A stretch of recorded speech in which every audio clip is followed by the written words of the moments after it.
Welcome back, my wolves. Before we begin, hit that like button and drop your location in the comments. I want to know where you're listening from tonight. This story is mine.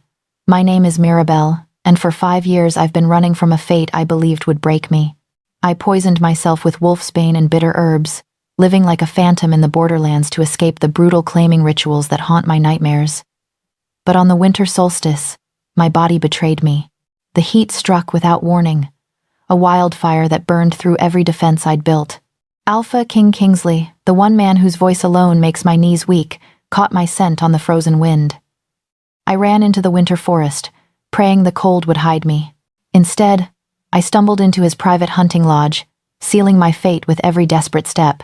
And when he walked through that door, snow melting in his dark braided hair, his golden eyes locked onto mine with a hunger that made my wolf whimper. He moved toward me with devastating certainty and spoke the words that shattered my world. "You can't hide from me anymore. Will I survive the king who refuses to let me go? Or will I finally discover that surrender is the truest freedom?" The first thing I noticed was the silence. For 5 years, that silence had been my shield. No scent, no heat, no slip in control. Just the steady bitterness of wolfsbane burning down my throat every dawn, turning my blood into something dull and uninteresting. Tonight, that silence cracked. It started as a tremor behind my ribs, a low, unfamiliar warmth spinning slow circles through my veins. I was grinding the last of the dried roots in my mortar when the pestle slipped from my fingers. My hand was shaking, not from cold, from something molten. I stared at the paste, thick and black and reeking of poison. My salvation, my prison. The fumes curled up into my face, but instead of masking me, the smell made my stomach twist. My wolf stirred, a faint rustle at the edge of my mind, like claws dragging over stone. No. I grabbed the bowl, forced it to my lips. The first swallow scorched my tongue, familiar and cruel. I waited for the numbness, the dulling. It didn't come. The warmth in my chest flared instead, bright and hot, racing down my spine in a shivering ribbon. My wolf lifted her head. She hadn't moved in years. I had buried her under layers of poison and fear until she lay silent, barely breathing. Now, she yawned awake, stretching through my bones with slow, predatory delight. "Mine," she whispered. The word wasn't sound. It was instinct, vibrating through the marrow of me. My fingers tightened around the bowl until it shattered, shards biting into my palm. The bitter paste splattered across the table and onto the floor, useless. Heat rolled through me. No longer a slow burn, but a rising tide. My skin prickled. My throat went dry. I could feel my pulse everywhere in my wrists, my neck, between my thighs thick and heavy and wrong. "Not now," I rasped, staggering back from the table. "Please, not now." The cabin spun. The small one-room space, usually my safe little cage, felt too small to hold the pressure building inside me. The air seemed thicker, warmer, scented with something unfamiliar. It took me a second to realize it was me, a hint of my own scent, faint but undeniable, curling through the room like smoke. Wildflowers after rain, moonlit frost. The scent I had spent 5 years murdering. Panic clawed up my throat. If I could smell it, any alpha within miles could too. I stumbled toward the narrow window and shoved it open. Winter wind slammed into me, a slap of ice that stole my breath. Snow blew in, sharp and wild, but it couldn't cut through the fever spreading beneath my skin. The cold used to sink into my bones within seconds. Tonight, it barely grazed me. My wolf pushed harder, pacing now, tail high. Heat, need, mate. "Shut up," I hissed, pressing my forehead to the frozen pain. The glass burned against my overheated skin. "We don't need anyone. We just need the herbs. We just need..." The next wave hit like lightning. My knees buckled. I caught the edge of the windowsill, knuckles white. Fire exploded in my core, flooding outward until my fingertips tingled. Sweat broke across my skin despite the freezing air. My breath came in ragged gasps, fogging the glass. This was no ordinary heat. I'd seen it once before. The memory tore itself open before I could push it away. The old ceremonial hall. The smell of incense and blood. I was younger then, barely more than a girl, hiding behind a cracked pillar with my hands clamped over my mouth. On the platform, An Omega knelt, shackled at wrists and ankles, her eyes glassy with fever. Her scent was everywhere, sweet and desperate, clinging to the wooden beams, thick enough to choke on. Around her, alphas circled like wolves around a dying deer. The pack's elders watched with cold eyes, their hands folded as if this were a prayer instead of a punishment. The chosen alpha stepped forward, lips curled in a satisfied smile, and the Omega sobbed. She said no. I heard it. A broken, hoarse plea. Heard the way they ignored it. Her heat had made her a resource, not a person. When he grabbed her, it wasn't a mating. It was a sentence. I remembered the sound of her scream when his teeth sank into her neck, the way her body bowed under him as the crowd cheered. My wolf had howled that day, furious and helpless. That night, I stole my first handful of wolfsbane and swallowed it until my vision blurred. I would never be that helpless. Never. Now, 5 years later, my body was dragging me straight toward the same edge. No, I whispered to the empty cabin. I won't let you do this to me. Another wave of heat surged. My legs wouldn't hold me anymore. I collapsed onto the narrow bed, clutching the thin blanket in my fists. My scent thickened, sweet and undeniable, winding through the room like a beacon. My wolf pressed against my mind, not cruel, just desperate. Mate, need, ours. I bit my tongue hard enough to taste blood. The walls felt closer with every breath. Somewhere out there, in the snow-drowned forest, alphas would be lifting their heads, catching the faintest curl of what I was. One of them was worse than all the others. Kingsley. Even thinking his name sent a shiver through me that had nothing to do with the heat. Alpha King, ruler of the northern packs. His presence at gatherings had always turned the air electric, his power a weight that pressed everyone to their knees. My wolf had recognized him the first time we saw him, her entire being leaning toward him with blind, foolish hunger. Mine, she had whispered then too. I had swallowed more poison that night than ever before. If he caught this scent, if he realized what I was, what I'd been hiding there would be no running, no borderlands, no cabin, just a throne room, and a crown and a mark I hadn't chosen. The thought snapped something in me. I lurched off the bed, staggering toward the door.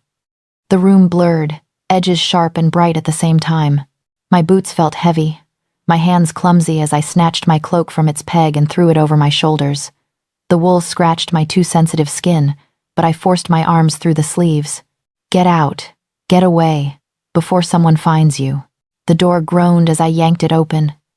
Night wind slammed into me, filled with snow and the metallic sting of distant pine.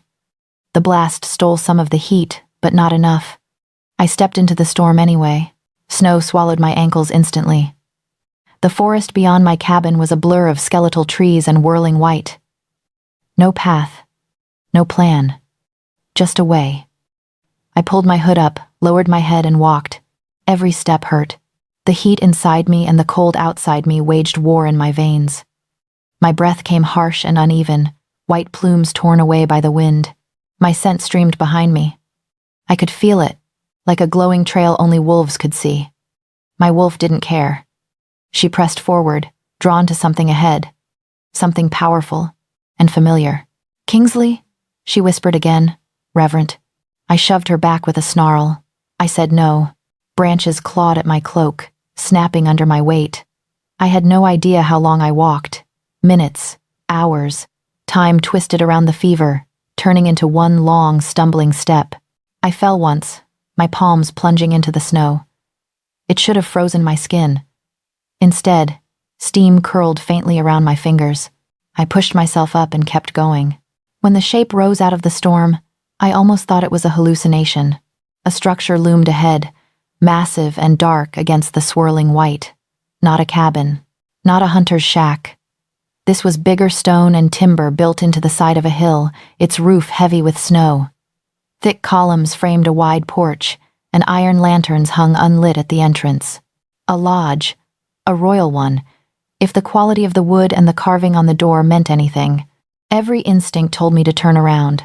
A place like this belonged to someone dangerous, someone important, someone who would not appreciate a feverish Omega collapsing on their floor. But my legs had nothing left. My vision narrowed, black spots dancing at the edges. The heat inside me roared, a furnace devouring the last of my strength. My wolf was a distant, urgent hum. Inside. Safe. Go. I dragged myself up the steps, fingers numb as I fumbled with the iron handle. To my surprise, the door wasn't locked. It swung inward with a low groan, exhaling a wave of air that smelled like old wood, ash, and leather. I stepped over the threshold and nearly went to my knees. Warmth washed over me. Not from a fire, there was only a bed of cold ashes in the hearth, but from thick, tightly sealed walls that held out the storm. The interior was large, shadows pooling in the corners, heavy furniture outlined by the faint light sneaking in through frost-coated windows. My cloak slipped from my shoulders.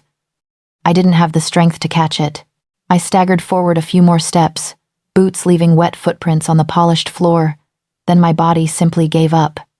I crumpled beside a rug, cheek pressed to its rough weave, chest heaving. The last thought that flickered through my half-conscious mind was a prayer. Let this place stay empty. Let whoever owns it never come back. Darkness pulled at me, soft and heavy. I let my eyes close, the sound of my own racing heartbeat filling my ears. Then, through the storm and the walls and the thick haze of my fever, I heard it. Heavy boots, steady and sure, landing on the porch outside. The door exploded open on a gust of snow and night. I flinched, instinct dragging me upright faster than my fevered body could handle. The room tilted, a smear of shadows and gray light, and then he was there, filling the doorway like the storm had carved him out of ice and fury and sent him inside. Kingsley. I had seen him before, at a distance, on balconies and in courts where everyone bowed so low their foreheads nearly brushed the stone. But none of those glimpses prepared me for the shock of him standing just a few feet away, framed by the blizzard, his dark braided hair soaked with melting snow, water running in thin lines down the angles of his jaw. His golden eyes found me instantly. They glowed, predatory and bright, locking onto my crumpled form on the floor. Power rolled off him in quiet waves, pressing against my overheated skin. Every instinct I had screamed at me to run, but my legs were nothing but trembling sticks. My back hit the wall anyway, palms scraping against the wood as I tried to push myself farther away, as if I could disappear into the logs. For a heartbeat, we just stared at each other. He didn't look surprised to find an intruder in his lodge. He looked stunned, as if some impossible puzzle had suddenly clicked into place. His nostrils flared, and I saw the exact moment my scent hit him. The air changed. His pupils blew wide, swallowing the gold in molten black. His shoulders rose with a sharp inhale, snow-laced cloak shifting over armor. Every line of his body went tight, the way a wolf's does when it sights prey or something more dangerous. My wolf, who had been pacing in the back of my mind since the heat began, dropped to her belly with a low, shivering whine. "Mate." I swallowed hard, throat like sandpaper. "Stay back." My voice came out cracked and small, pathetic. I hated the sound of it. Hated the way my fingers shook where they pressed against the wall. Hated most of all the way my body responded to him, traitorous and hungry, the heat inside me surging higher just because he was breathing the same air. He took a step forward. I pressed myself harder against the wood, as if I could pass straight through. "I mean it," I rasped. "Don't touch me."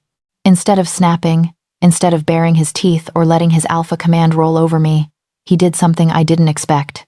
He went still. The storm howled behind him, flinging knives of snow through the open door, but he didn't move. He watched me, eyes sharp but strangely cautious, like he was approaching a wounded animal instead of a trespassing omega radiating heat. When he spoke, his voice was nothing like the booming authority I remembered from the court. "Are you hurt?" The question was simple, but it slid under my skin like a blade. Gentle, careful, completely wrong for the man everyone feared. I blinked, thrown. "What?" He tipped his head slightly, braids swinging. Droplets of water fell from the ends to the floor. I smelled blood. His gaze flicked to my palm, where thin red lines from the broken bowl still marred my skin. "Are you hurt?" he repeated, quieter this time. The fever made my thoughts slow, but confusion cut through it. He was focusing on that? On a few scratches when my entire body felt like it was on fire? "I'm fine," I lied. Just leave. I'll go. I didn't know this place was yours." Something flickered across his face at that. "Everyone in the northern Pax knows this lodge is mine." His eyes narrowed, studying me. "Which means you're either very foolish or very desperate. I didn't answer. Both were true. The scent between us thickened, my heat wrapping around him like unseen smoke. I could see the effect it had on him, the way his throat bobbed, the way the muscles in his jaw jumped.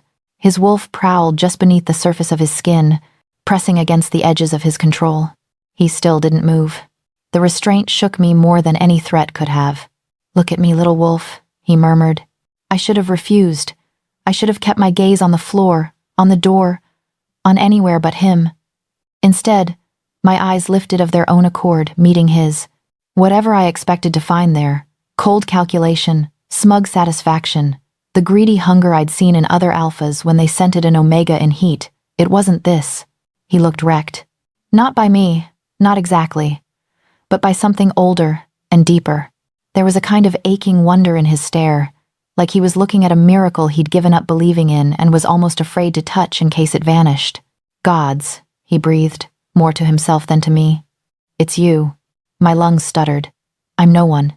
His lips curved, but it wasn't a smile. It was too raw for that. "You're burning alive on my floor, smelling like moonlight and first snow, and you broke into my sanctuary on the one night I swore I'd be alone." His gaze dipped to my trembling hands, then back to my face. "That does not feel like no one." The room spun again. The heat had become a living thing, clawing at my insides. My knees wobbled. He noticed. In an instant, the predator was gone, or at least hidden. Something softer slid into place. His posture eased. He lifted both hands slowly, palms empty, like he was approaching a frightened pup. "I'm going to come closer," he said quietly. "Not to hurt you, not to take what you haven't given. His throat worked. "You're too hot. You'll collapse." Too late, I thought, but my tongue was heavy and useless. The wall behind me was the only reason I was still upright. He took a careful step, then another, each footfall silent despite his size. When he was close enough that I could feel his body heat shockingly cooler than mine, I caught his scent fully. Pine and leather, cold iron from his armor, and underneath, something old and wild, like midnight wind over mountain stone. My wolf rolled onto her back and purred. "Traitor." The scent wrapped around me, soothing and intoxicating all at once. My muscles, locked for so long, loosened without my permission. My head tipped back against the wall, a broken sound slipping past my lips. He stopped a breath away. "Mirabelle," he said, and hearing my name in his voice nearly dropped me. I hadn't told him that. "How?" "I've known your name longer than you've known mine," he said softly. "You disappeared 5 years ago, a ghost at the edges of my borders. I've chased your scent through empty cabins and abandoned camps until I thought I'd imagined you." His eyes shuddered for a moment, pain flickering through the gold. "And now you're here, in my lodge, barely able to stand." My heart hammered so hard it hurt. "I didn't come for you." "I know." His gaze swept my face, lingering at the damp hair clinging to my temples, the fever-bright glassiness in my eyes. "You came because you're out of options." Tears burned behind my eyes. I hated that he could see straight through me. He lowered himself then. Not closer, not crowding me, but down. He bent his knees and sank into a crouch until we were almost eye level. For a king who could have towered over me, it was a shocking thing to watch. Power lowering itself on purpose. He rested his forearms lightly on his thighs, hands still open, fingers relaxed. "May I help you, Mirabelle?" The words didn't make sense. "You're the Alpha King," I whispered. "You don't ask." His mouth twisted. "I do with you." Something splintered in my chest, a crack where years of iron certainty had lived. I felt suddenly unsteady in a different way, as if one wrong breath would topple all the walls I'd built. My wolf pressed into that crack, hopeful and bright. "Say yes," she urged. "Please." "I don't." My voice shook. "I don't trust alphas." "I don't blame you," he said immediately. His jaw clenched, as if the admission cost him. "I've seen what they do. What we do. I won't be another monster in your story." I stared at him, unsure if I hated him more for saying exactly what I needed to hear, or for meaning it. The fever pulsed under my skin, each heartbeat a wave of molten pressure. Dots danced at the edges of my vision again. "Please," he murmured, "you're burning. Let me help." It was the please that destroyed me. Kingsley did not beg. Kingsley commanded armies and silenced rooms with a look. Yet here he was, crouched in front of a shaking Omega who had broken into his home, asking permission like it mattered. For the first time in years, someone with claws sharp enough to tear me apart wasn't reaching for my throat. He was offering his hands instead. "Yes," I heard myself whisper, barely audible. "Just don't hurt me." His eyes closed for a fraction of a second, relief flashing across his features so fierce it almost looked like pain. When he opened them again, the gold burned brighter. "Never," he said. He moved then, but even his urgency was careful. One arm slid behind my back, the other beneath my knees. The touch was shockingly gentle, as if he thought I might shatter. Heat flared where his skin met mine, but it was a different kind from the fever, a grounding, steady warmth that soothed instead of devoured. The world tilted as he lifted me. I gasped, instinctively clutching at his shoulders. The leather of his armor was cold under my fingers, his body solid and unyielding beneath it. He held me like I weighed nothing, cradled against his chest, my cheek brushing the damp edge of one of his braids. Up close, his scent was overwhelming. Pine, leather, that deep ancient note that made my wolf hum with contentment. My muscles, still tensed for violence, found none. His grip was firm, but there was no greed in it, only care. He carried me across the room to the wide bed I'd barely noticed before collapsing. The mattress dipped as he lowered me onto it, one hand staying at the small of my back until he was sure I was steady. Even then, he hesitated, as if pulling away might hurt me. "I'll be right back," he murmured. "Don't move." "As if I could," I muttered, the words slurring with exhaustion. He huffed out a soft, startled sound that might have been a laugh. Then he was gone, crossing to a side table where a basin and pitcher sat. I watched through half-lidded eyes as he poured water, grabbed a clean cloth, and returned. The first touch of the cool, damp fabric to my forehead made me sigh. The fever had turned my skin into a furnace. The cloth was a mercy I hadn't known to ask for. He smoothed it gently along my hairline, thumb barely grazing my temple. "Too hot," he murmured, more to himself than to me. "You've pushed your body too far." "You don't know me," I said weakly. His hand paused, then resumed its slow, careful path. He ran the cloth down the side of my neck, over the frantic beat of my pulse, never straying lower than my collarbone. "I know enough," he said. "I know you've been poisoning yourself to stay hidden. I've smelled the wolfsbane on your abandoned cups. I know you're stubborn enough to run into a storm rather than ask for help." His gaze met mine. "And I know the moon wouldn't have brought you to my door if you weren't meant to be here." The gentleness in his eyes was worse than any command. It made something fragile inside me ache. He refreshed the cloth, this time trailing it along my forearms, avoiding the shallow cuts on my palm with careful precision. Every touch was reverent, as if my skin were something sacred. No one had ever touched me like that. My eyelids grew heavier. The combination of cool water, steady hands, and his scent wrapping around me like a blanket dragged me toward sleep. My wolf curled closer, content for the first time in years. I felt the mattress dip as he sat on the edge, still tending to me even as my consciousness frayed. The cloth moved one last time across my brow, then his fingers replaced it, calloused pads tracing lightly along my hairline. I should have been afraid. Instead, with my defenses falling piece by piece, all I felt was safe. It terrified me in a different way. As darkness pulled at me, I heard him lean closer. His breath brushed the shell of my ear, warm and shaky, like he was barely holding himself together. "I've been waiting for you," Kingsley whispered. The words followed me down into the dark, burning hotter than the fever ever could. The world narrowed to heat and the steady weight of him around me. At some point after he whispered that he'd been waiting, the fever surged again, dragging me up out of the thin, restless sleep I'd fallen into. It didn't come gently this time. It hit like a wave breaking over my head, stealing my breath, turning my limbs into molten lead. My back arched off the mattress, a broken sound tearing from my throat. In an instant, his hands were on me. "Easy," Kingsley murmured, voice rough with worry. "I've got you, little wolf. Breathe." I didn't remember when he'd climbed fully into the bed, only that now his body was pressed along the length of mine, solid and cool against my burning skin. One arm banded around my waist, the other cradled the back of my head, keeping me from thrashing. His chest rose and fell against my ribs, each steady inhale a rhythm for my own. "It hurts," I rasped, fingers twisting in his tunic. "Too hot." "I know." His lips brushed my temple, not quite a kiss. "Let me take some of it. Let me ground you." His scent surrounded me, pine, leather, that ancient wild note, and slowly, the panic loosened its claws. The fire didn't vanish, but it stopped feeling like it would burn me from the inside out. My wolf pressed closer, purring as his power wrapped around us like a shield. For a while we just breathed. Wind howled outside, rattling the shutters.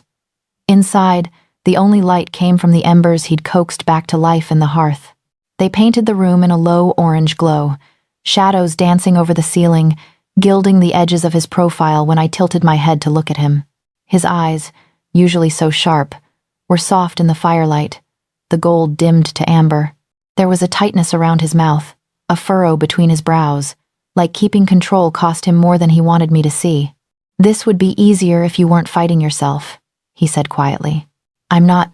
His gaze flicked to mine, and whatever lie I'd been about to tell withered on my tongue. "You're trying to hold the bond at arm's length," he murmured. "I feel it, like you've braced every part of yourself against me." "I have." My voice came out more honest than I intended. The fever stripped away my usual caution, leaving the truth bare and raw. "I don't know how not to." He didn't answer, just tightened his arm around my waist, pulling me that last inch so there was no space between us. Skin to skin where my tunic had ridden up, the contrast of his cooler body against my heat making my nerves spark. "Tell me why you ran," he said, barely above a whisper.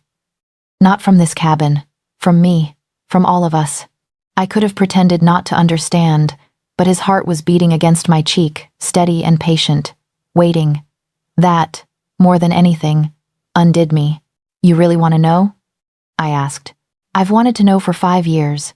The words settled over me like another blanket. 5 years of chasing a ghost, he'd said earlier. 5 years of catching traces of wolfsbane and empty camps. Never me. I swallowed, my throat suddenly tight. "It started with a girl," I said. "An Omega from my old pack." He didn't move, but I felt him listening, every muscle tuned to my voice. "I was 16, I went on, eyes fixed on the ceiling. She was older, pretty, soft-spoken. The kind of Omega everyone said was lucky because the alphas noticed her. The memory rose vivid and sharp, the incense, the candles, the feel of stone beneath my bare feet as I crept down the hall, drawn by the sound of muffled sobbing. "They called it a ceremony," I whispered. Said the moon had blessed her with a powerful mate.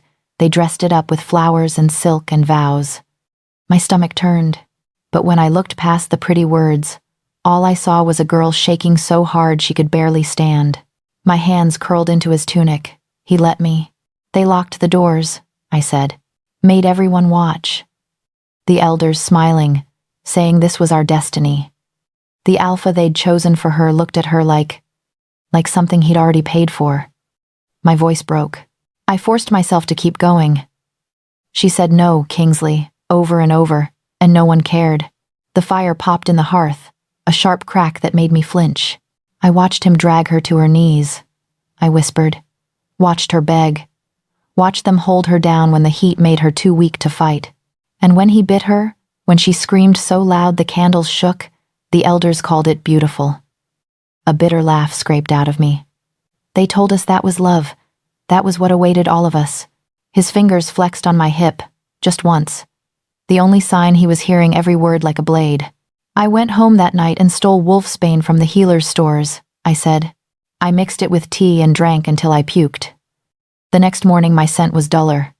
The elders called me defective, said my wolf was weak." I swallowed.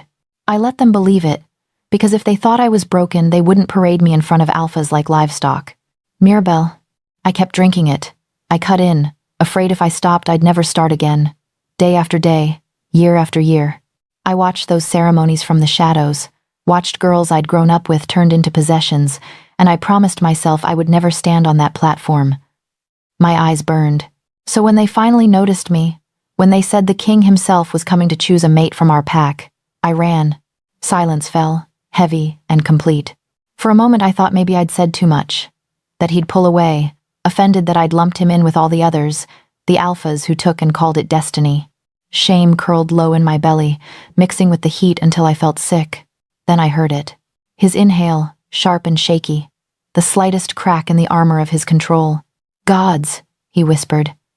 There was a roughness there I hadn't heard before, like glass grinding. "They did that in my name." He shifted, rolling me gently so I faced him fully. The movement made my head swim, but his hand on the back of my neck anchored me. Firelight carved his features into something fierce and grief-stricken. "I wondered," he said hoarsely, "why some packs were so eager to offer omegas whenever I visited. They made it sound like honor, alliance." His jaw clenched, muscles jumping. "I never saw the ceremonies, never saw what they called love." His thumb brushed along the line of my throat, hovering over the place where a mark might go, not pressing, just hovering. "If I had known," he said, voice low and lethal, "I would have burned their halls to the ground." I believed him.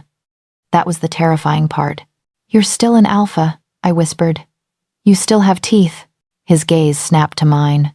"And you think I brought you here to use them on you? Isn't that what alphas do?" The words slipped out, tired and bitter. "Take what the bond gives and call it fate?" For a long moment he was silent. The only sounds were the wind outside and the crackle of the fire. His eyes searched my face like he was memorizing every line. "I won't pretend I don't feel it," he said at last. "The bond, the pull. Every part of me wants to sink my teeth into your skin and never let go." His fingers tightened fractionally on my nape, like he was fighting his own instincts. But wanting is not the same as taking. Something in his voice made my chest ache. I realized, dimly, that his breathing was uneven, that the steady rock of him had shifted. "Do you know what it's like," he continued, "to rule for 20 years with half your soul missing?" I blinked. Kingsley. Every council meeting, every battle, every winter ration decision. A humorless smile flickered over his mouth. "Everyone sees the crown, the power. No one sees the emptiness underneath." He huffed out a breath. "My wolf has been clawing at the walls of my mind since I came of age, howling for someone I'd never met. Every year that passed, I started to believe she didn't exist, that the moon had decided I was better off alone." His hand left my neck to cut my cheek instead, calloused palm warm and gentle against my fevered skin. His thumb brushed the corner of my mouth, so lightly I barely felt it. "Do you know how many times I told myself you were a dream?" he whispered. "Some phantom scent my mind invented to keep me from going mad?" My throat closed. I shook my head, not trusting my voice. "I have stood on battlefields with blood up to my knees and felt nothing," he said. "I have walked through cheering crowds and felt nothing. I have lain in this very bed, staring at the ceiling, wondering why the moon gave every fool in my court a mate but left me with only my own thoughts." He swallowed hard. "And then 5 years ago," he murmured, "on a border patrol I should never have taken, I smelled you." The memory flashed in his gaze clear enough that I could almost see it. Snow, pines, a faint curl of scent under the bitter tang of wolfsbane. "You were gone before I reached the clearing," he went on. "All that was left was a cup that smelled like poison and moonlight." His thumb traced under my eye, catching a tear I hadn't realized had fallen. "I have been chasing ghosts ever since." His voice broke on the last word. I'd thought of him as untouchable. A force of nature wrapped in armor and authority. Hearing that crack, seeing the raw honesty in his eyes, shook me more than any display of dominance ever could. "I am tired, Mirabelle," he whispered. "Tired of empty halls and colder beds. Tired of waking up reaching for someone who isn't there." His fingers slid back to cradle my jaw, tilting my face up to his. "I don't want a pretty omega to adorn my throne. I want you, the woman who poisoned herself to stay free, the wolf who ran rather than let anyone own her." My heart hammered so hard it hurt. He leaned in, resting his forehead against mine. The contact was soft, almost tentative, like he thought I might bolt even now. "If you tell me to stop," he said, each word carefully spaced, "I will. I'll build more walls, drink more wine, walk away from the scent that has haunted me for half a decade. I will let you go, even if it kills me." His breath shuddered out, warm against my lips. "But please, don't run again." The plea in his voice shattered the last of my defenses. This man, this king, wasn't just an alpha with teeth. He was a lonely soul who had been reaching through the dark for mine without knowing if I truly existed. And now that I was here, shaking in his arms, he was asking, not demanding, not taking. My wolf lifted her head, eyes bright. "This," she said softly, "this is what we were made for." The bond between us pulsed then, a deep, resonant thrum that echoed through my bones. It felt like being caught in a current, dragged toward something vast and terrifying and beautiful. For the first time, I didn't push it away. I let myself feel it. His grief, his longing, his fierce, bewildering tenderness when he looked at me, the way his heart stuttered every time I winced. It all rushed through me in a dizzying wave. Tears slipped down my temples into his fingers. "I'm scared," I whispered. "I know," he said, voice shaking. "So am I." That admission undid me completely. The words were there before I decided to speak them, rising up from some deep place where my wolf and I finally agreed. "Kingsley." He drew in a breath like he was drowning. "Yes?" My lips trembled. "I don't want to run anymore." His eyes flew open, gold blazing. The bond surged, tightening between us like a drawn bowstring. "I'm not ready to be owned," I said, the last echo of my fear clinging stubbornly. His hand slid from my cheek to the side of my neck, fingers resting over my racing pulse, not squeezing, just feeling. "Then don't be," he murmured. "Be mine." Not my possession, my mate. The firelight flickered, casting his features in shadow and flame. I realized, with a sudden, terrifying clarity, that I believed him. Then, my voice came out as a breath. "Take it." His brows knit. "Mirabelle." "The bond," I clarified, heart pounding. "If you still want it." I swallowed hard. "You have my permission." For a heartbeat, everything stopped. His chest went still. The world narrowed to the space between us, to the stunned, disbelieving wonder in his gaze.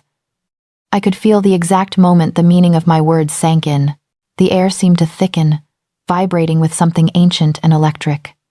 The bond roared to life, no longer a muted tug but a rush of energy that made the hairs on my arms stand on end. "Say it again," he whispered. "I'm yours," I said, voice shaking but sure. "If you're mine." A sound left him then, low and raw, half growl, half broken prayer. His hand on my neck tightened just enough to make me aware of his strength, his thumb stroking soothing circles into my skin as if to apologize for the instinct. He leaned in, so close I could taste his breath, warm and faintly spiced. His gaze dropped to the place where my shoulder met my throat, the spot every Omega knew. Heat pooled there under his stare, my wolf rolling in anticipation. "I won't mark you until you ask," he said, though his voice was ragged with strain. "But, gods, Mirabelle, let me touch you." "You're already touching me," I whispered. "Not like this." Slowly, giving me every chance to pull away, he dipped his head. His lips brushed the curve of my neck, feather-light, sending sparks racing down my spine. He didn't bite. He didn't even press. He just hovered there, breath ghosting over the sensitive skin where his mark would one day live. The bond thrummed, wild and alive, as if the universe itself were holding its breath. His mouth was a whisper against my pulse when he finally stopped, lips hovering just above the spot. "Tell me when," Kingsley murmured, voice so soft I barely heard it over the roar of my own heartbeat. His lips stayed there, warm and waiting, and for the first time in my life, the choice was mine. The world held its breath with me. His lips hovered over the side of my neck, warm and barely there, like the ghost of a touch that might vanish if I moved too suddenly. My pulse fluttered wildly against his mouth, each frantic beat a question. Was I really going to let this happen? My wolf already knew the answer. She pressed forward, eyes bright, tail high, filling my chest with a fierce, aching yes. The fear was still there, old, stubborn, but it felt smaller now, drowned beneath something bigger. Trust, want, the quiet, trembling hope that this time would be different. "Kingsley," I whispered. He made a low sound, half prayer, half plea. "Say stop," he murmured, voice rough. "Or say my name like that again and I won't have any more restraint left to give you." I swallowed, the movement brushing my throat against his lips. "I don't want you restrained," I breathed. "I want you honest." Silence hummed between us, heavy and electric. The bond thrummed in my bones like a distant drumbeat, waiting. "Then tell me one last time," he said hoarsely. Mirabelle, do I have your permission? The last remnants of wolfsbane bitterness seemed to rise on my tongue, all those years of hiding and swallowing poison and calling it safety. I let them go on a single exhale. Yes. I felt him shudder. The change was subtle but undeniable. The tension that had lived in his body since the moment he walked through the door shifted, no longer a dam holding everything back but a tide rolling forward. He did not lunge. He did not pin. He simply surrendered. His lips pressed softly to my neck. Not a bite. A kiss. It was so gentle it hurt more than any teeth ever could. His mouth lingered over the spot where the mark would live, reverent, as if asking my skin itself for forgiveness. Warmth spread from that point outward, chasing the fever's sharp edges into something softer, hazier. My fingers found his shoulders, clutching at the leather and linen there. He was trembling.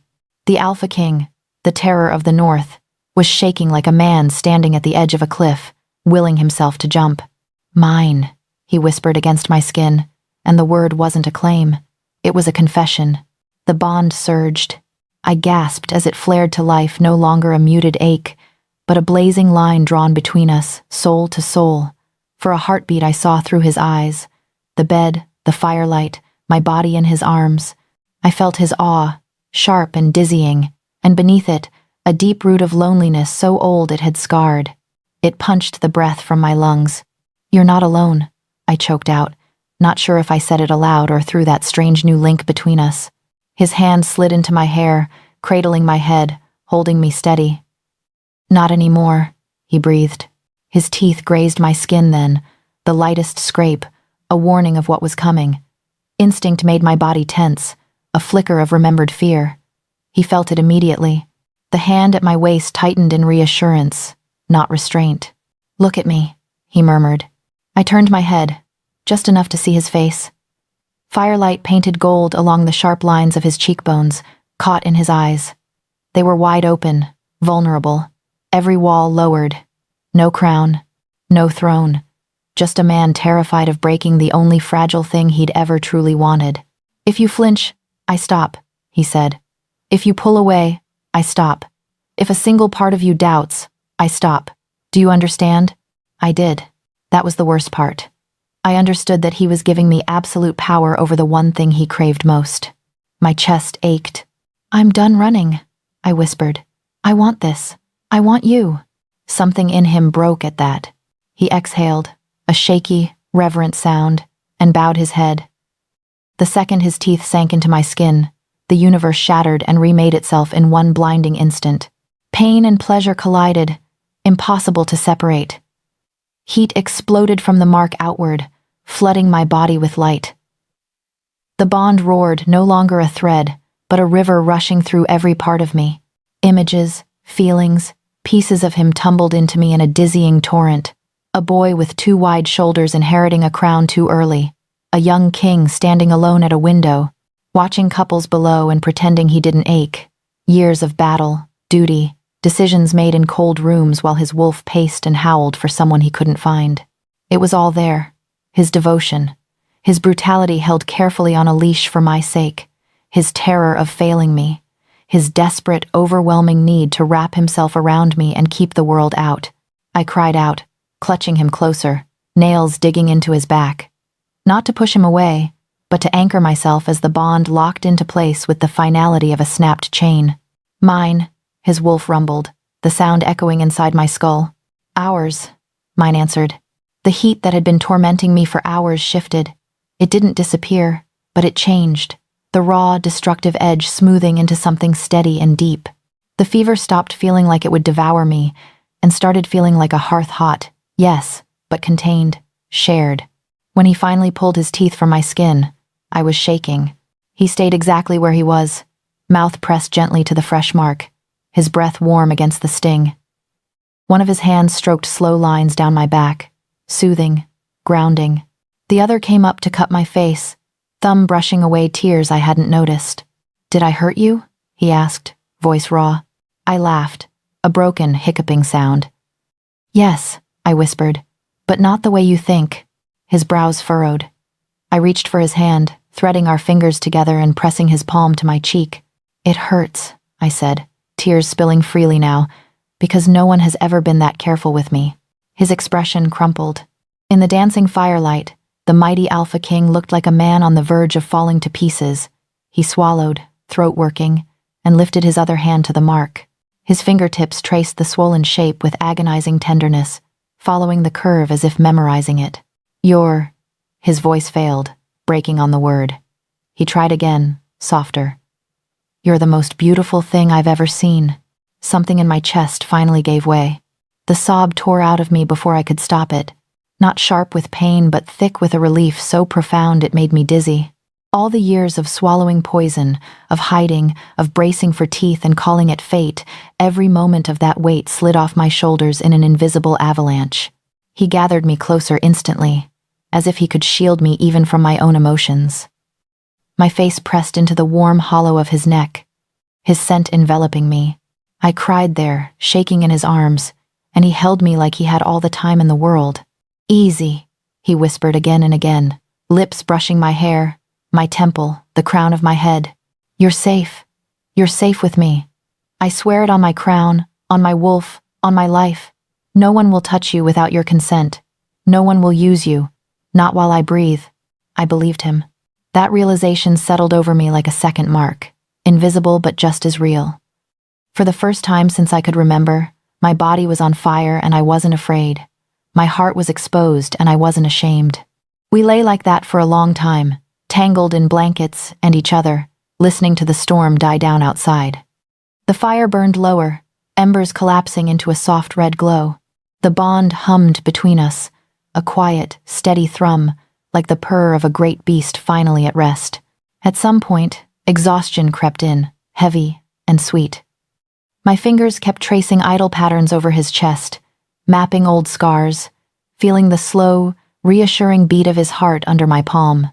His hand stayed at the small of my back, thumb drawing circles that made my wolf sigh with contentment. "Mirabelle?" he murmured. No, thank you." My eyes fluttered open. "For what?" "For choosing me," he said simply. Heat bloomed in my cheeks, softer this time. "You make it sound like I had better options." His chest rumbled with a quiet laugh. "You did.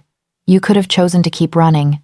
I thought about the snow, the empty cabins, the endless ache of being unseen. Then I thought about this, about warmth, and steady hands, and a bond that hummed like a promise instead of a cage. "Not anymore," I whispered. Outside, the first pale light of dawn crept through the frost-rimmed windows, turning the room silver at the edges. The storm had passed. In its place, a fragile, luminous stillness. Kingsley shifted just enough to see my face, his own softened by sleep and something gentler. He dipped his head and brushed a final, feather-light kiss over the new mark on my neck, sealing it not with pain now, but with reverence. The bond answered, a low, satisfied hum that vibrated through both of us. I closed my eyes, curled closer, and let the sound lull me under. For the first time in my life, dawn found me not alone and braced for survival, but tangled in my mate's arms, the universe quiet and the future wide open. For the first time, I felt safe. The palace felt colder than the storm. Not in temperature, the great stone halls were warmed by hidden fires and enchanted braziers, but in the way dozens of eyes slid over me as Kingsley led me through, his arm a solid band around my waist. Every step echoed, our footsteps swallowed by whispers that rose and fell like the rustle of dry leaves. "That's her. An Omega, the king's mate. She smells like—" Kingsley's fingers tightened fractionally at my hip each time the murmurs spiked, as if he could shield me from sound as easily as he shielded me from the world. His body heat pressed into my side, steady and grounding. I leaned into it, trying not to flinch under the weight of all that attention. "Breathe," he murmured near my ear, his voice for me alone. "They can look, they can gossip, they can choke on their own curiosity, but they do not touch you, ever." I nodded, though my throat was tight. My wolf bristled under my skin, torn between preening at the way he said "my" and wanting to bare her teeth at every noble who stared too long. We stopped before a tall door carved with crescent moons and stars. Kingsley knocked once, knuckles firm against the wood. "Enter," came a reedy voice from within. He guided me inside. The royal healer's chamber smelled of herbs and smoke, a sharp contrast to the polished stone outside. Glass vials lined the shelves, filled with liquids that shimmered faintly in strange colors. The healer himself was thin and gray, his hair a wispy halo around a face lined by time and too much knowledge. When he saw Kingsley, he bowed so low his nose nearly brushed the floor. Then his gaze flicked to me. I instinctively pressed closer to Kingsley's side. "This is my mate," Kingsley said, his tone brooking no argument. "I want her examined, quietly, thoroughly." The healer's brows rose, but he only nodded. "Of course, Your Majesty." His eyes shifted to me, hesitant. "If the Queen consents." The word queen made my stomach flip. I glanced up at Kingsley. "It's your choice," he said softly, golden eyes steady on mine. "No one touches you without it." Something eased in my chest at that. "All right," I whispered. "I consent." Kingsley kissed my temple, then moved just far enough away to give the healer room, though his presence still filled the small chamber like a storm held barely in check. The examination was clinical, careful. The healer checked my pulse, my eyes, the lingering warmth of the fading fever. He asked gentle questions about my heat, my cycles, the herbs I'd taken. I answered as best I could, cheeks burning, grateful that Kingsley stayed silent, though I could feel his gaze on me the entire time. Finally, the healer reached for a small silver dagger etched with runes. My body tensed. "Easy," he murmured. "Just a drop." He held up a shallow dish. "Moon-blessed lines react differently. Her Majesty wants to know exactly what you are, I presume." Kingsley's jaw tightened. "Her Majesty wants to know so she can protect her properly." I bit back a smile at the possessive edge in his voice. "Go ahead," I said, holding out my hand before I could overthink it. The dagger's point was sharp, but the cut was shallow, a quick sting across my fingertip. A single drop of my blood slid into the dish. The healer whispered something under his breath, words in a language older than the stone around us. The blood began to glow. It started as a faint shimmer, like light under water. Then it brightened, shifting from pale gold to a deep, luminous silver threaded with flecks of fire. The air in the room changed, charged with energy that made the tiny hairs on my arms stand on end. My wolf went utterly still, eyes wide. The healer gasped. He nearly dropped the dish, hands trembling. "Impossible," he whispered. It can't be." "What?" Kingsley's voice sharpened. The old man looked up, eyes wide and wet. When he spoke, his voice shook. "Moonfire." The word seemed to hang in the air, heavy and reverent. My brows knit. "What does that mean?" He stared at me like I'd sprouted wings. "Child, you are Moonfire born. That line was lost generations ago. We thought it myth at best, propaganda at worst." He swallowed. "Moonfire Omegas are sacred. Their bonds amplify an alpha's power. Their fertility is legendary. Entire dynasties were built on a single Moonfire pairing." My stomach lurched. I trailed off, suddenly cold. "Rare," he said simply. "And unimaginably valuable." Silence fell. I felt Kingsley's energy change before he moved. The air thickened, crackling with barely restrained fury. When I turned, his eyes were no longer soft amber but blazing molten gold. "Valuable," he repeated, each syllable like a stone dropping into a well. The healer seemed to realize his mistake. "I mean blessed, of course, my king. A gift from the moon. A bond like this could strengthen the entire kingdom. Your power, your line." Kingsley's hand shot out, shattering the edge of the wooden table with a single controlled strike. The crack of splintering wood made me jump. "Do not speak of her like she is a resource," he said, voice low and lethal. "She is not a breeding program. She is not a treaty. She is my mate." The healer bowed repeatedly, nearly tripping over his own feet. "Forgive me, Your Majesty. I meant no disrespect. This discovery will remain between us." "I swear it." Kingsley didn't look away from me. His fury wasn't aimed at me, but I could feel it, a protective storm rising on my behalf. "See that it does," he said coldly. "If I hear so much as a whisper of the word Moonfire outside this room, I will assume it came from your tongue." The healer paled. "It won't, on my life." We left soon after. Kingsley's hand found my waist again the moment we stepped back into the corridor, his grip firm, almost too tight. Kingsley, I said quietly as we walked. You're hurting me. His fingers loosened instantly. I'm sorry. He exhaled through his nose, trying to rein himself in. Moonfire. Of course they'd turn it into a commodity.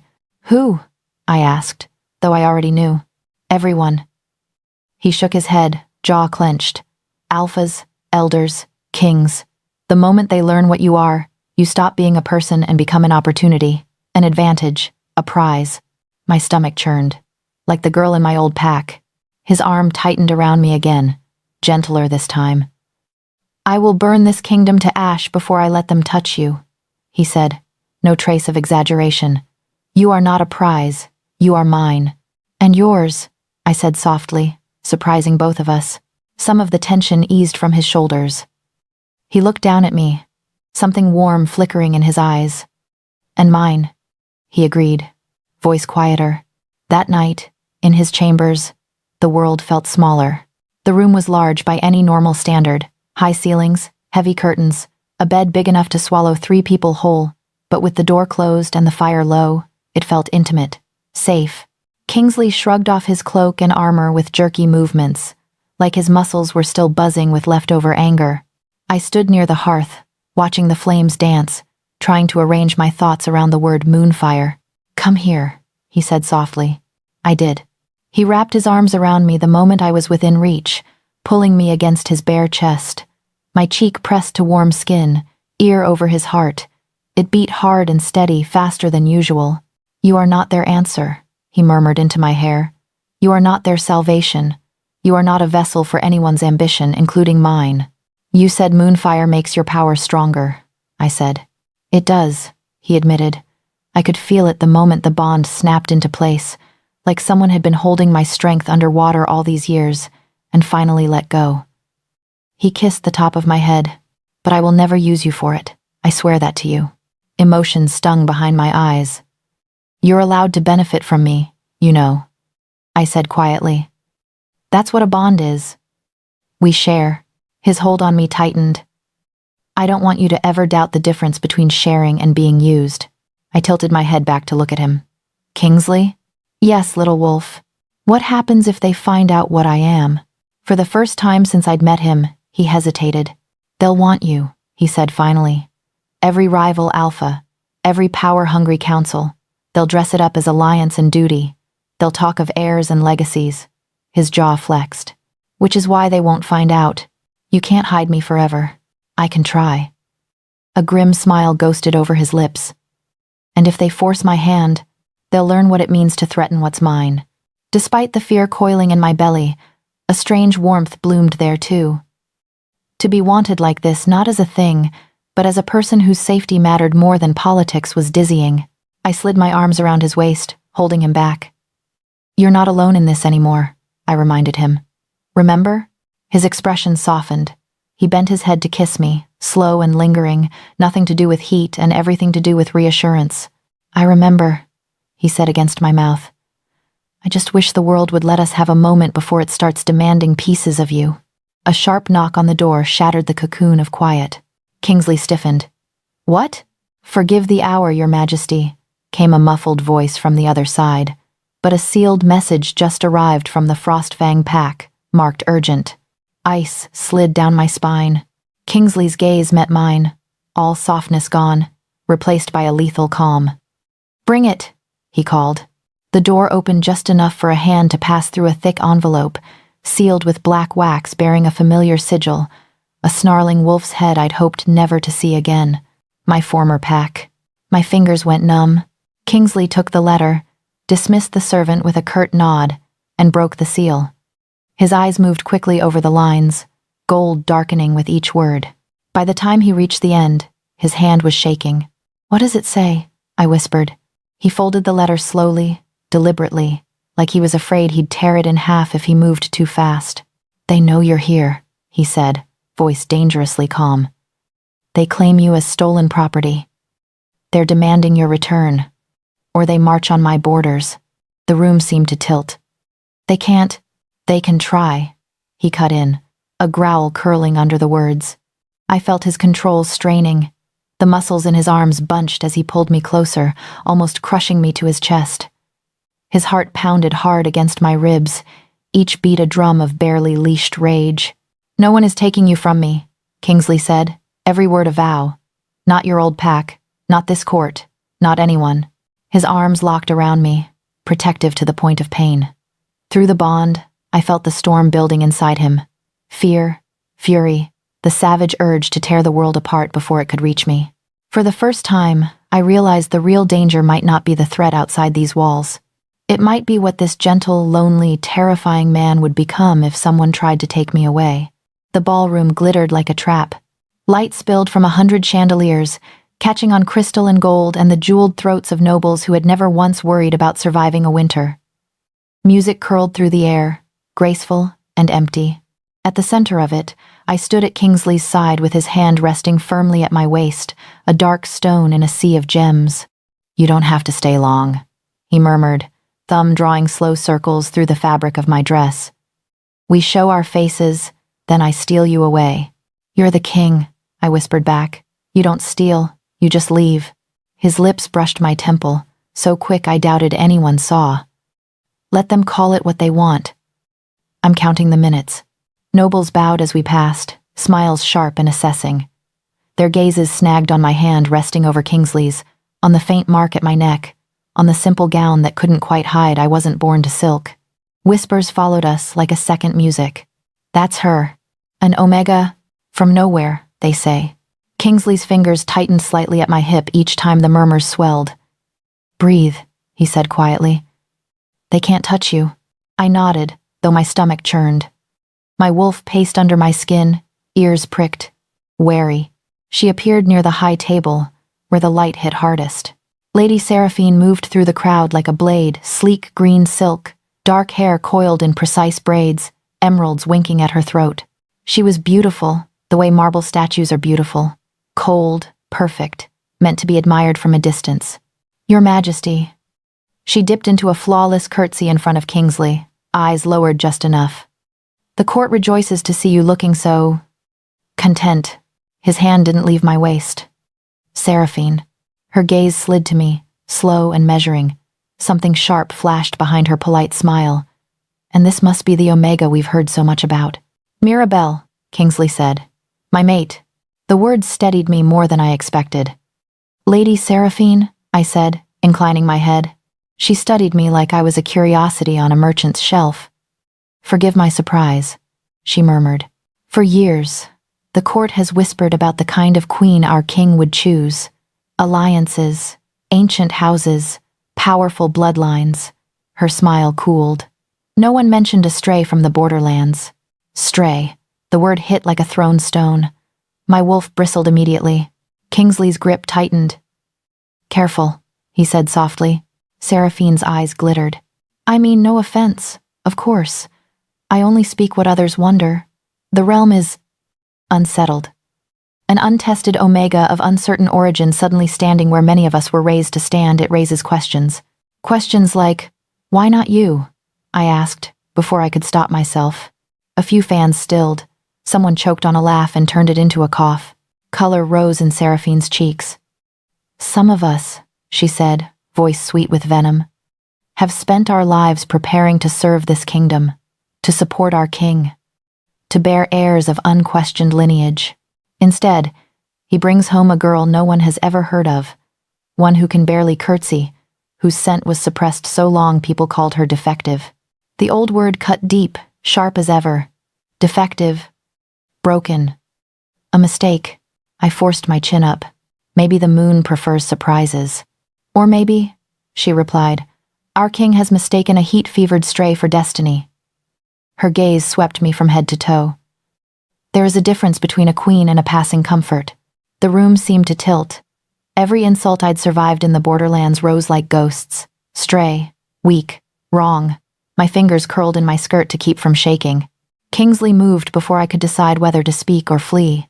He stepped in close behind me, chest to my back, his arm wrapping fully around my waist in a hold that was undeniably possessive. Heat bled through my dress, his scent wrapped around me like a shield. "Enough," he said. The word was quiet, but it cut through the hall like a blade. Conversations died mid-sentence. Even the musicians faltered before scrambling to keep playing softer. Seraphine lifted her chin. "I only worry for the realm, Your Majesty." "You insulted your queen," he replied, voice smooth and lethal. "In my hall, at my table." The air went thinner. He lowered his mouth to my ear, but he pitched his voice, so the entire room heard every word. "Listen carefully," he said. "Mirabelle is not a stray. She is not a mistake. She is my mate." His hand splayed over my stomach, anchoring me. "She is my queen, my heart, my everything." The last word trembled, bare and honest. A collective gasp rippled outward. I felt hundreds of eyes on us, but for a moment, there was only the two of us, and the bond humming between our ribs. "The moon chose her for me," Kingsley continued, gaze sweeping the crowd. "And I choose her. If anyone has a problem with that, they bring it to me, not to her, not with whispers, not with slurs." His shoulders squared. "Am I understood?" Heads bowed, some stiffly, some quick and terrified. Seraphine's jaw clenched so hard a vein pulsed in her temple. "Of course, my king," she managed. "Forgive my passion." I spoke out of concern. "Speak less," he said flatly. He didn't wait for a reply. His arm stayed locked around me as he guided me out of the hall, the crowd peeling back, silent as parted water. My heart pounded. My palms were damp. The echo of my everything hung in my ears like a spell. We didn't stop until we reached a balcony high above the courtyard. The night air was cold and sharp, biting my overheated cheeks. Stars scattered across the sky. The music from the banquet drifted up, distant and muffled. Kingsley released me only to pace to the railing and brace his hands on the stone. For a long moment, he just breathed, shoulders tight. "I'm sorry," I said. He looked over, startled. "For what?" "For making things harder," I murmured. "For being the weakness they can see." His expression softened, then twisted. "You think that was your fault?" "She was right about one thing," I said. "I wasn't raised for this. I don't know the rules. I'm easy to provoke." "Seraphine has been preparing her entire life to look good while cutting people to pieces," he said. "That doesn't make her worthy of the crown. It makes her dangerous." He pushed off the railing and stepped toward me, eyes dark. "You did nothing wrong. You existed. That's all it took to show them where to aim." His honesty stung more than Seraphine's barbs. "And now they know exactly how to hurt you," I whispered. "Yes," he said simply. "You're my weak point, Mirabelle. They all saw it tonight." I swallowed. "You sound almost angry about that." "I'm angry at myself," he replied. "A good king is supposed to be unreadable, untouchable. You hit him. The crown doesn't so much as tilt." He gave a short, bitter laugh. "But I step between you and a few ugly words, and the whole court watches me bleed." "You cared," I said. "That's not bleeding. That's being alive." He searched my face, something breaking loose behind his eyes. "You don't understand," he said quietly. "I don't know what I'll become if they ever take you from me. And men who don't know their own limits are dangerous." Fear slipped through the bond, sharp and raw. Not fear of our enemies, fear of himself. I closed the distance between us and set my palms on his chest. His heart thudded beneath my hands, strong and uneven. "Then we don't let them take me," I said. "Not the court, not my old pack, not their rumors or letters. You're not the only one here with teeth." His mouth twitched. "You think your teeth will scare a council of alphas? They'll scare the one who matters," I said. "You." His breath hitched. I rose on my toes, tugging lightly at the front of his shirt until he bent his head. I kissed him. It wasn't frantic or claiming. It was slow and certain, a quiet promise pressed to his mouth. He froze for a heartbeat, then softened, his hands sliding to my waist, fingers spreading as if to hold the whole of me steady. Through the bond, I felt his fear, his relief, his stunned gratitude. I poured my answer back, trust, stubborn loyalty, the simple truth that I was already choosing him, over and over. When we finally parted, his forehead rested against mine, breath warm in the cold night. "I'm terrified," he admitted, voice rough. "Of the court, of the frost fangs, of how much power you have over me without even trying." "Good," I said gently. "Be terrified. Just don't push me away because of it." "I don't know how to protect you without breaking myself open," he whispered. "Then break," I said. "I'll help you put the pieces back." A helpless laugh escaped him. You're impossible. You chose me, I reminded him. I did, he said. His grip on my waist tightened, steady and sure. And I'll keep choosing you, even when it terrifies me. We stood there, wrapped in each other and the hum of the bond, while distant music drifted up and stars wheeled overhead. For a moment, the palace felt very far away. I didn't see the figure in the shadows of the archway at the end of the balcony, half hidden behind an ivy-draped pillar. I didn't see the way Seraphine's profile sharpened as she watched us, or how her fingers curled slowly around the stone, knuckles white. I only felt a faint prickle along my spine, as if the night itself had started paying closer attention. The garden always felt like the safest place in the palace.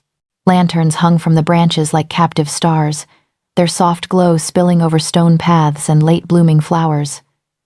Music drifted from a quartet near the fountain, light and aimless. Nobles floated in tidy clusters, pretending they weren't watching the king and his new mate. Kingsley's hand rested at the small of my back, warm and steady.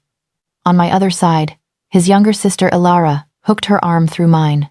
They're staring less tonight, she whispered. That's progress. Soon they'll be bored and move on to gossiping about each other again. Can't wait, I murmured. She grinned, then sobered. If anyone is rude, point them out. I've always wanted to shove a lord into the koi pond. My wolf, lulled by Kingsley's closeness, stretched lazily. The bond hummed low and content between us. For a brief, fragile moment, it almost felt normal. The first warning was a sound that didn't belong. Not music, not laughter.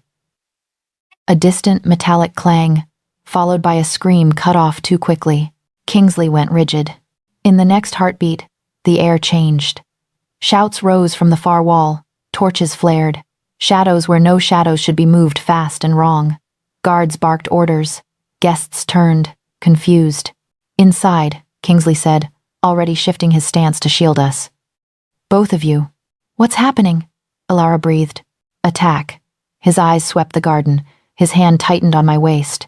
They're here for Mirabelle. Cold slid down my spine. Frostfang. A nearby guard rushed over, sword already drawn. Your Majesty. Get them to the inner halls, Kingsley ordered. Do not let go of them. The guard nodded. Ilara seized my hand, tugging me toward the nearest door. We'd barely taken 3 steps when a figure vaulted over the low wall in front of us. He wasn't alone. Men dropped into the lantern light, armor dark, movements quick and sure. A few shifted midair, landing as wolves with bared teeth, their scents sharp and unfamiliar. Panic flared through the crowd. Back! The guard snarled, planting himself between us and the intruders. Another man emerged from a side path, blocking our route to the door. He shifted as he walked, fur rippling back into skin, leaving a tall alpha with a scar down his jaw and a frostfang sigil burned into his forearm. His gaze locked on me. He smiled. There she is. Moonfire. My wolf snarled, ears flattening. Across the garden, power rolled like thunder. I turned in time to see Kingsley moving, cloak flaring, body already bending, twisting, bones stretched, black fur burst along his skin. In a rush of motion, he hit the ground not as a man, but as a massive wolf. So big he seemed to swallow the lantern light. The garden froze. Then he attacked. He was terrifyingly efficient. One moment, 2 frostfang wolves were charging a cluster of fleeing guests. The next, they were on the ground, throats torn, Kingsley spinning to face the next threat. He moved like he'd been born for this. Every leap perfect, every bite decisive. For a few seconds, awe overrode fear. Then more attackers poured over the wall behind us. Take the girl, someone shouted. The sister too, if you can. The guard in front of us cursed. Run, he hissed over his shoulder. Now, he lunged at the nearest wolf. Ilara yanked on my hand, pulling me toward a narrower side path arched with vines. My skirts snagged on thorns as we ran. My breath burned in my chest. We were almost under the stone arch when a heavy shape dropped down right in front of us. He shifted as he landed, fur peeling back into skin, leaving an alpha with pale eyes and a cruel mouth. Another frostfang mark cut across his shoulder. Well, he drawled, the king's little miracle. Ilara stepped in front of me. You won't touch her, he laughed. Brave. Useless, but brave. Behind us, more footsteps. I risked a glance back, 2 more men closing in, hemming us in on both sides. Across the garden, the black wolf's head snapped our way. Kingsley saw us. For a single suspended instant, his gaze took in everything.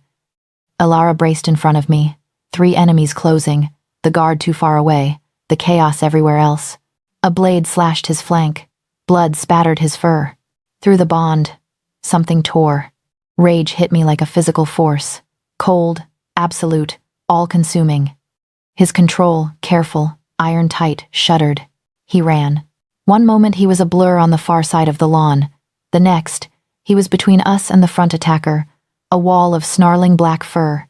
The air around him felt different now, wilder, like the world itself was holding its breath. The Frostfang Alpha grinned, unafraid. You can't guard both, King. One of them dies. Which one breaks you more? He lunged. Kingsley met him in an explosion of movement.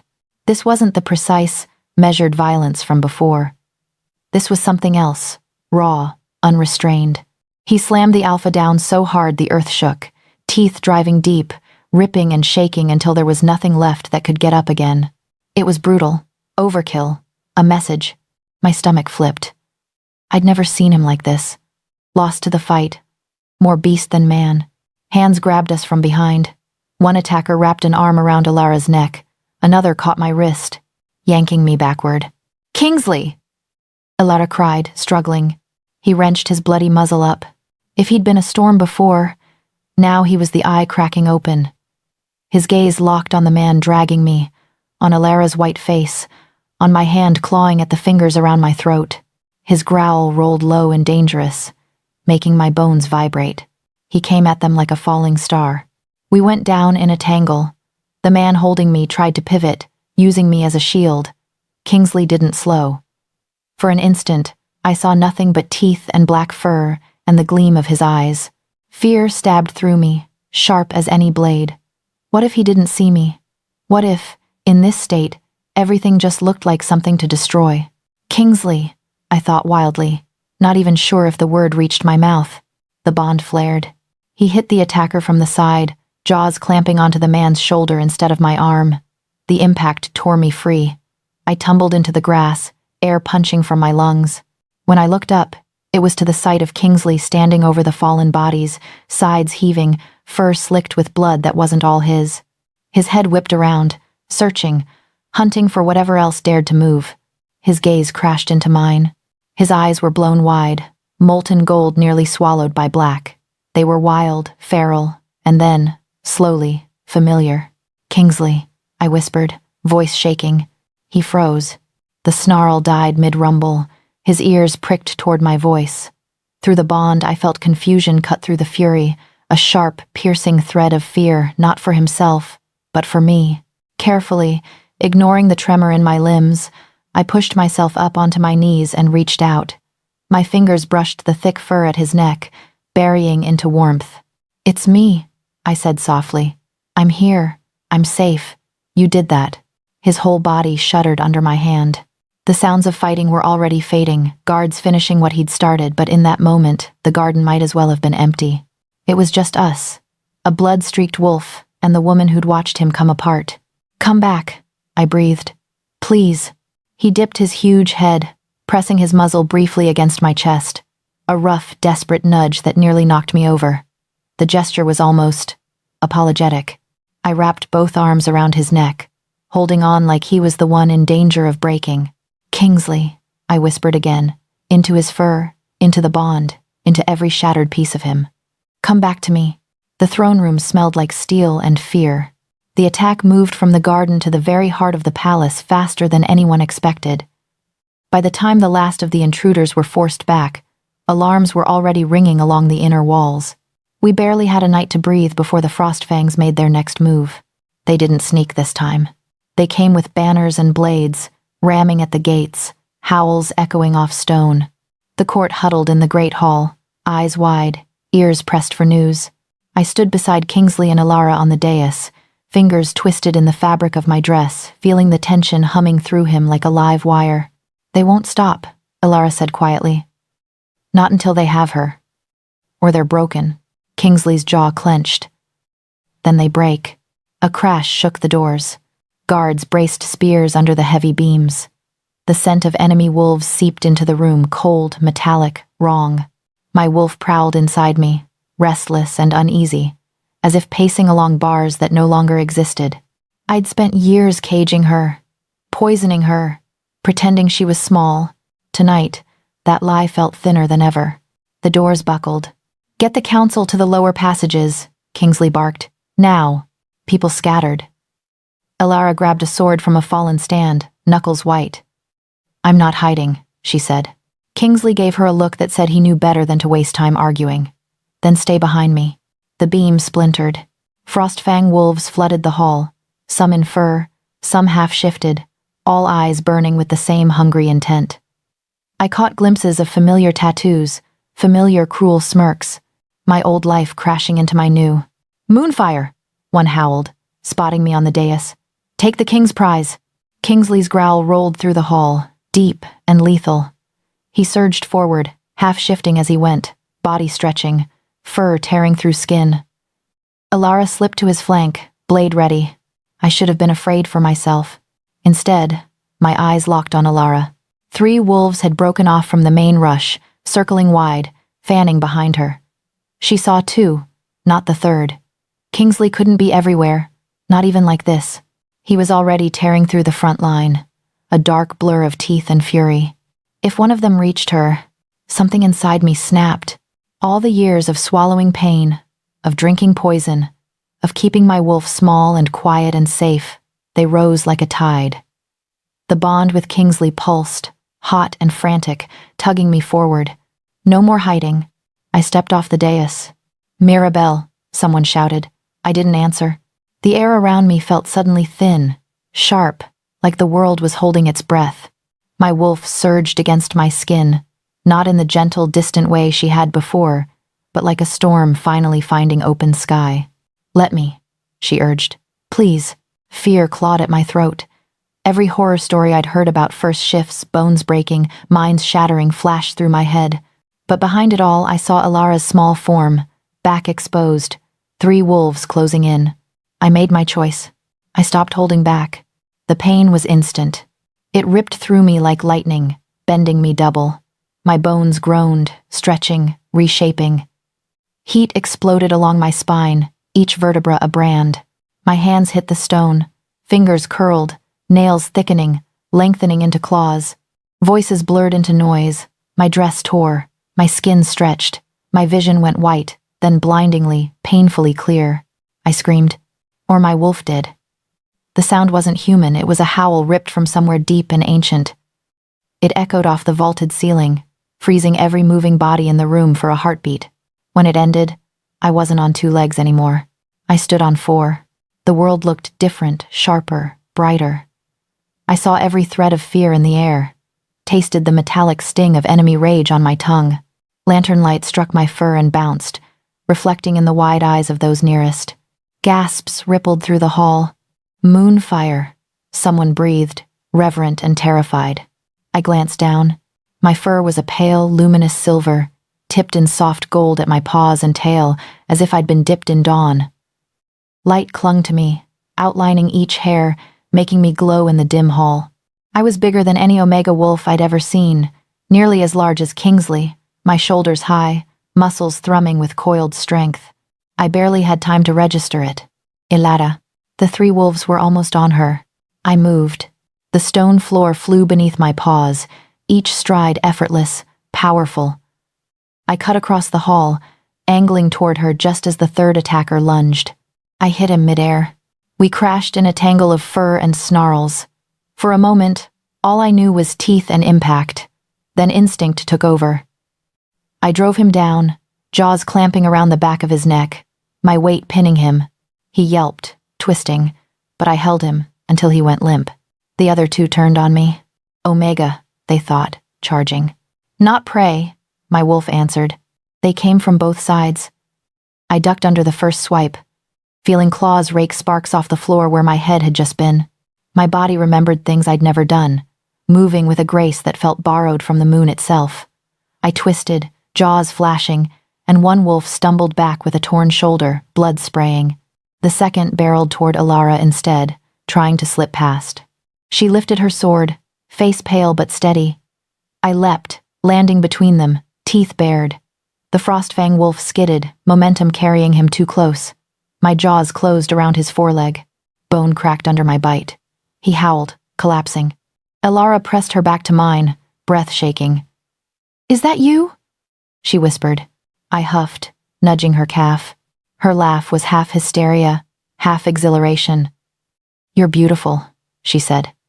Absolutely terrifying, but beautiful. Around us, the tide had shifted. Kingsley, still in his massive black wolf form, had carved a path through the front ranks. Now, fighting side by side, our movements began to sync without thought. He lunged high, I swept low. He drove enemies toward me. I intercepted those who tried to circle behind him. The bond between us blazed. I felt his shock when he first saw me. The way it melted into something fierce and bright, pride, awe, a love so intense it made my chest ache even in this form. He'd spent years imagining me. Even he hadn't imagined this. Together, we pushed the Frostfangs back. They had come expecting a prize. Instead, they found a king whose control had teeth, and a queen who glowed like moonlight and fought like she'd been born in blood. At last, a horn sounded a sharp, retreating note. The remaining attackers broke away, snarling, dragging their wounded. Some shifted mid-run, scaling the walls with bare, bloody hands. Others limped through the shattered doors. Guards gave chase. Kingsley and I stood in the wreckage of the hall, stones slicked with blood, overturned tables, shattered glass chests heaving in unison. Elara leaned against a pillar, sword still in hand, eyes wide with a mixture of shock and savage joy. Slowly, my wolf's hackles lowered. Kingsley shifted first. Black fur rippled back into skin, leaving him kneeling on the broken stone, breathless, bare-chested, blood streaked across his arms and throat.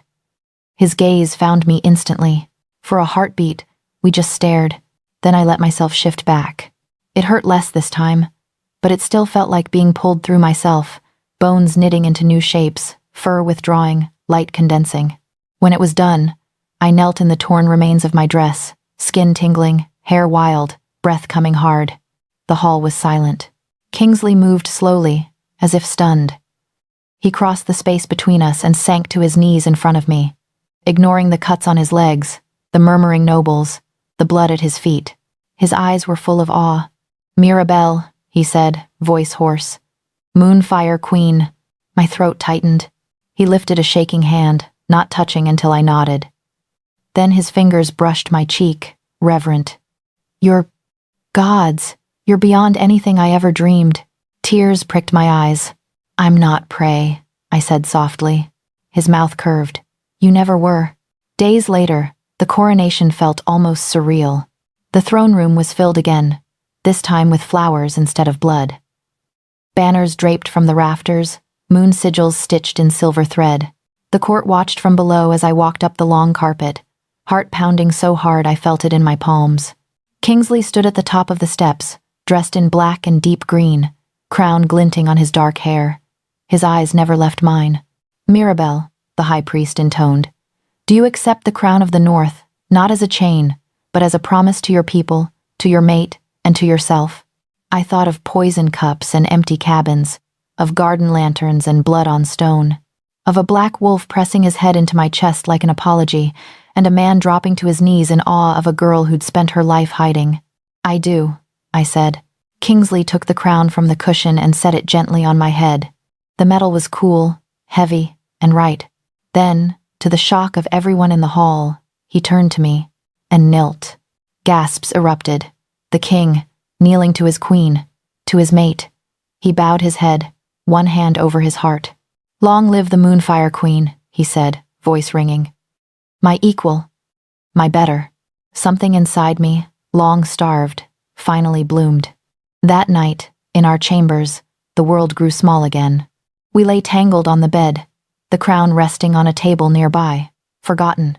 Kingsley held me close, one arm under my head, the other around my waist, as if to keep me from drifting anywhere, even in sleep.